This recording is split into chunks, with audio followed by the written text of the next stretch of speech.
Welcome to Sasi official. Rajini சாரை copy அடிக்கும் அஜித் விஜய், இதை பற்றி தான் இந்த வீடியோவில் பேச போகிறோம். சினிமா செய்திகளை தெரிஞ்சுக்கொள்ள நம்முடைய சேனலில் சப்ஸ்கிரைப் பண்ணிட்டு வீடியோவை லைக் பண்ணிடுங்க. ஃபர்ஸ்ட் எடுத்தோடனே ரஜினி சார் பாணியை அஜித்தும் வந்து இப்போ காப்பி அடிக்க போகிறாரு. இது வரைக்கும் அஜித் சார் தனக்குன்னு ஒரு பாணியை வந்து கையில் வச்சுருந்தாரு. அவர் இப்போ முதல் முறையாக ரஜினி சார் பாணிக்குள்ளே வரப்போகிறாரு. ஸோ அது என்ன அப்படிங்கிறத நான் சொல்கிறதுக்கு முன்னாடி ரஜினி சாருடைய பாணி என்ன அப்படிங்கிறத பற்றி கொஞ்சம் பார்த்துருவோம். அப்போ தான் உங்களுக்கு கரெக்டாக அடுத்தடுத்து நான் சொல்ல போகிற பாயிண்ட்லாம் புரியும். எப்போவுமே ரஜினி சார் ஒரு பாணியை கையில் எடுத்தார்னா அது வந்து ரீச் ஆயிரும். அதை தான் இண்டஸ்ட்ரிக்குள்ளே ஃபாலோ பண்ணுவாங்க.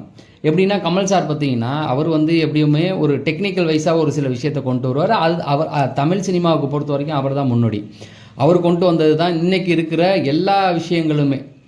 எடிட்டிங்கில் ஆரம்பித்து கேமரா எல்லாமே, டிஜிட்டல் கேமரா எல்லாமே அவர் தான் முதல் விதை, அவர் தான் இருக்கும். அந்த மாதிரி ரஜினி சார் முதல்ல அந்த பேய் படங்கள்லாம் தமிழ் சினிமாவில் பெருசாக போகாது. முதல்ல ரஜினி சார் தான் சந்திரமுகியை கமர்ஷியல் பாணியில் கொண்டு வந்தார், காமெடியோட கலந்து கமர்ஷியலாக. அதுக்கப்புறம் பார்த்தீங்கன்னா தமிழ் சினிமாவில் பேய் படங்களுக்குன்னே ஒரு பாட்டு போச்சு.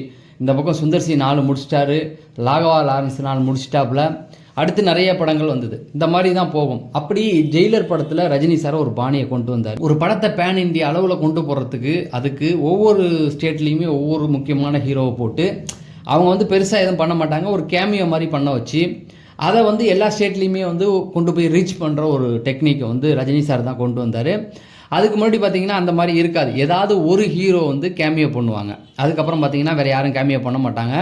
அந்த மல்டி ஸ்டார் அப்படிங்கிறது ஹிந்தியில் மட்டுமே இருந்துகிட்டு இருந்தது. முக்கியமாக பாலிவுட்டில் கூட அவங்க பாலிவுட் ஹீரோவை தான் பண்ணுவாங்க. எப்போ பார்த்தாலும் பார்த்தீங்கன்னா இப்போ கூட ஷாருக் கான், சல்மான் கான்லாம் சேர்ந்து நடிக்கிறாங்க. அது அவங்களுக்குள்ளே இருக்கும். அப்புறம் சஞ்சய் தத் இருப்பார், சாய் அலிகான் வருவாங்க, இப்படி இவங்களுக்குள்ளே பண்ணுவாங்க. ஒவ்வொரு ஸ்டேட்டுக்கும் பிரிக்கிற அந்த ஒரு கலாச்சாரத்தை ரஜினி சார் தான் ஜெயிலர் வழியாக கொண்டு வந்தார். அதன்படி பார்த்தீங்க அப்படின்னா ஜெயிலர் படத்தில் சிவராஜ் கர்நாடகாவில் ஒரு சீன் தான் வந்திருப்பார். பெருசாக எந்த ஒரு மாஸ் சீன்லாம் இருக்காது. ஆனால் அவர் வந்ததையே மாசாக காமிச்சிருப்பார், அவ்வளோதான். ஒரு சீனோ 2 சீனோ வருவாங்க. அந்த பக்கம் பார்த்தீங்கன்னா மோகன்லால் அவருமே அப்படி தான், ஒரு சீனோ 2 சீன் வருவார்.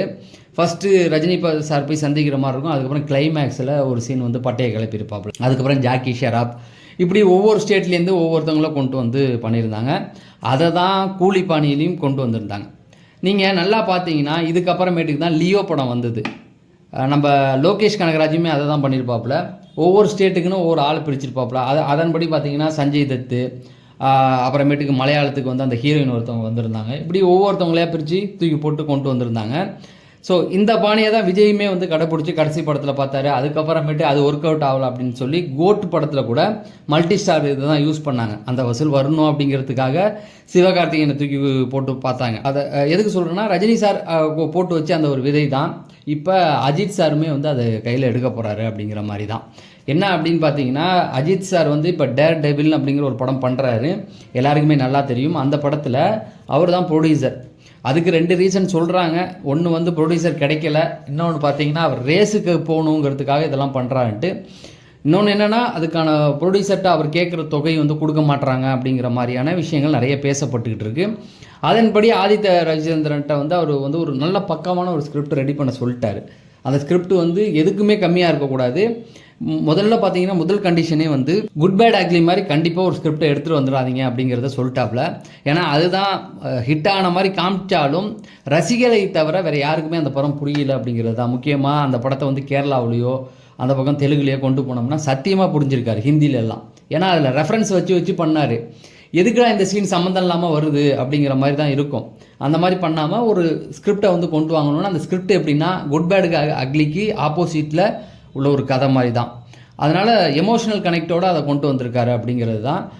அதுலேயுமே நிறைய விஷயங்கள் அவர் பாணியிலேயே நிறைய விஷயங்கள் உள்ளே கொண்டு வந்திருக்காரு அப்படிங்கிறது தான். ஸோ இதில் என்ன பண்ண போகிறோன்னா ரஜினி சாருடைய பாணியை காப்பி அடித்தாருன்னு சொன்னோம்ல, அதுதான் வேறு ஒன்றும் கிடையாது. நம்ம லாலேட்டன் மோகன்லால் இருக்கார் இல்லையா, அவரை கொண்டு வர போகிறாங்க. ஸோ எனக்கு தெரிஞ்சு அஜித் சார் வந்து இந்த பாணியில் வராருங்கிறதே ஆச்சரியம். ஏன்னா அவர்லாம் அவ்வளோ சீக்கிரம் மல்டி ஸ்டார் கூடலாம் ஒத்து போக மாட்டார். அது பார்த்தீங்கன்னா அது மோகன்லால் வராரு அப்படிங்கும்போது ஃபஸ்ட் டைம் ஆச்சரியமாக இருந்தது. அதுக்கப்புறம் கேள்விப்பட்டால் உண்மை தான், மோகன்லாலில் வந்து இதில் நடிக்க வைக்க போகிறாங்க அப்படிங்கிறது தான். இந்த பக்கம் பார்த்தீங்கன்னா தெலுங்கில் நம்ம வெங்கடேஷை கூட்டு வர போகிறாங்க அப்படிங்கிறது தான். ஸோ இவங்க 2 பேருமே கன்ஃபார்மாக இந்த படத்துக்குள்ளே வர போகிறாங்க. ஒன்றுமே கிடையாது, பிஸ்னஸ்க்காக தான். ஏன்னா அஜித் சாருடைய அந்த வியாபாரம் இல்லைன்னு சொல்லி அவரை ஓவராக அந்த 3 பேர் பேசுவானோல்ல, 3 மங்கி, அவனுங்க அஜித்தை ரொம்ப சீண்டி பார்த்துக்கிட்டு இருக்காங்க. அதான் அவர் இறங்கி அடிக்கலான்னு முடிவு பண்ணிட்டாரு. இன்னொரு விஷயம் கேள்விப்பட்டீங்களா? இது கூடுதலாக இன்னொன்று சொல்கிறேன். அந்த குஜ்ரி மஸ்து பண்ணுவான்னு சொன்னார்ல ரஜினியை, அவரை போட்டு விஷால் ரசிகன் பிறந்து விட்டார் பார்த்தீங்களா?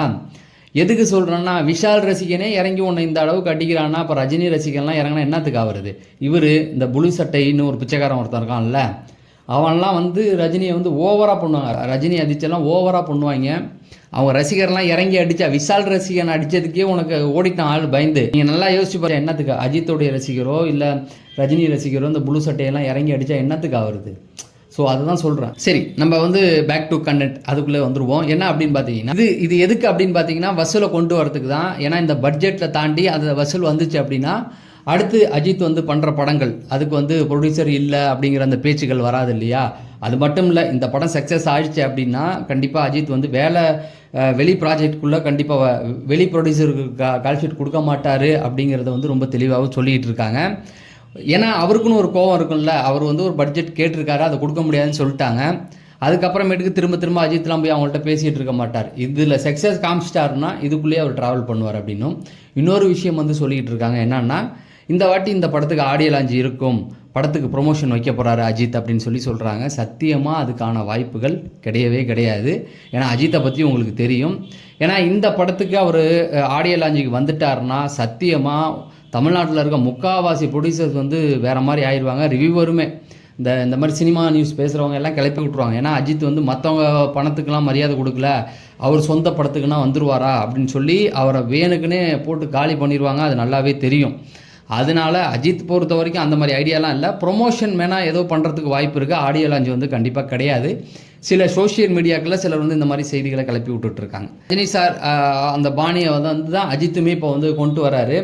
ஏன்னா அதை வச்சு தான் கண்டிப்பாக வந்து ஒரு பெரிய சக்ஸஸ் ஆகலாம், பெரிய லாபம் பார்க்கலாம் அப்படின்னு சொல்லி விஜயுமே அதை தான் பண்ணியிருக்காரு. ஜெயிலர் 2 பொறுத்த வரைக்கும் நிறைய பேர் அப்டேட் வந்து கேட்டுக்கிட்டு தான் இருந்தீங்க.